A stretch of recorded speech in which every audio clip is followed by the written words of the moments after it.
மொராஜி தேசாய் எவ்வளவு சிறந்த மனிதன் தெரியுமா? முதலமைச்சராக இருக்கார். குஜராத், மகாராஷ்டிரா ஒரே ஸ்டேட். இப்போ சென்னை ராஜதானி இருந்தது அதே போல்.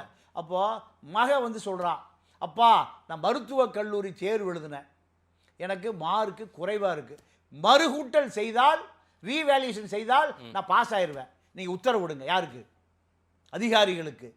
அவர் சொன்னார், என்னுடைய அரசியல் வாழ்க்கை மறுகூட்டலுக்கு உள்ளாகுதா? யார் கேட்டா?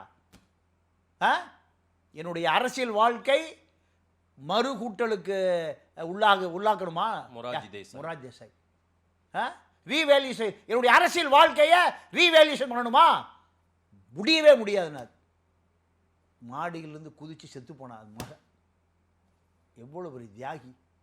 அந்த தியாகியை காமராஜர் புறக்கணித்து விட்டு நேருடைய குடும்ப விசுவாசத்திற்காக இந்திரா காந்தியை அகில இந்திய காங்கிரஸ் கமிட்டி கூடியிருக்கிற பொழுது யார் பிரதமர் வேட்பாளர்?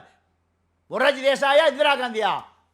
பெரும் தலைவர்கள்லாம் கூடியிருக்கிற பொழுது காமராஜர் செஞ்சோத்து கடனுக்காக நேரம் வந்து இந்திரா காந்தியை கும்பிட்டு போய் உட்கார்றாரு. அத்தனை பேரும் பார்க்குறான் யார் பிரதமர் வேட்பாளர் என்கின்ற அந்த தேர்வில் யார் பண்ண தவறு, அந்த பெரிய மனிதனை குறை சொல்லுகிற அளவுக்கு எனக்கு வயசும் இல்லை, தகுதியும் இல்லை. அன்று இந்த நாட்டினுடைய சாபக்கேடு அன்னைக்கு பிடிச்சதுங்க. மொராஜி தேசாய் பிரதமர் ஆகியிருந்தா இந்த நாடு பல தியாகிகளை கொண்டிருக்கும்.